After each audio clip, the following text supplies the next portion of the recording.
ते लाईटीचंही पडते जरा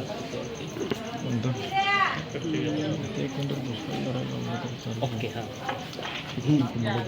सांगली मिरज कुपवाड पंचवार्षिक महानगरपालिकेची पंचवार्षिक निवडणूक 2025ची होऊ घातलेली आहे आणि त्यानिमित्तानं आज वॉर्ड क्रमांक 3 मधील पवन चंदन शिवे आणि वॉर्ड क्रमांक 5 मधील संध्या आवळे यांचा आज प्रचाराचा शुभारंभ आम्ही मिरजेमधून इथं केलेला आहे. त्यानिमित्तानं आज आम्ही या ठिकाणी सर्वजण तुमच्याशी बातचीत करतो आहे.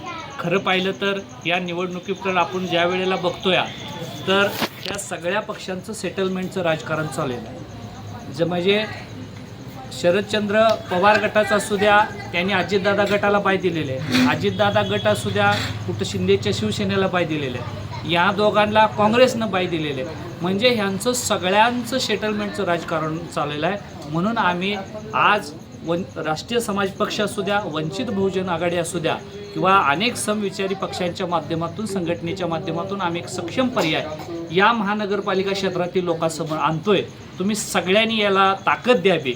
या वार्डातून पण हा इथं SC असू द्या, ख्रिश्चन धर्मीय असू द्या किंवा अनेक वंचित अल्पसंख्याक असू द्या, ह्यांचा एक वार्ड आहे. अनेक लोकांची या ठिकाणीतून लोकसंख्येच्या नुसार प्रतिनिधित्व मिळावं ही सगळ्यांची अपेक्षा होती. परंतु कुठल्याही प्रस्थापित पक्षानं, कारण प्रस्थापित पक्षाला असले वंचित शोषित 5 वर्ष वापरायला चालतात, त्यांच्याकडून काम घालून घ्यायला चालतात.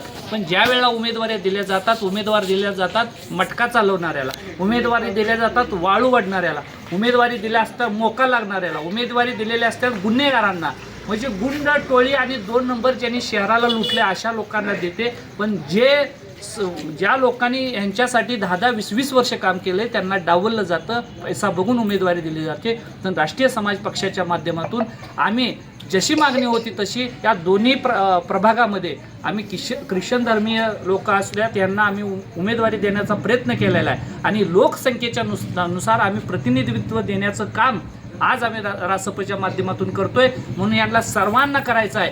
कारण इथला एक भाजपचा जबाबदार माणूस म्हणतो की जो ख्रिश्चन धर्मियाच्या बाजरींचा सैराट करेल त्यांना 11 लाख रुपये बक्षीस दिलं जातं. हे स्टेजवरनं सांगितलं जातं.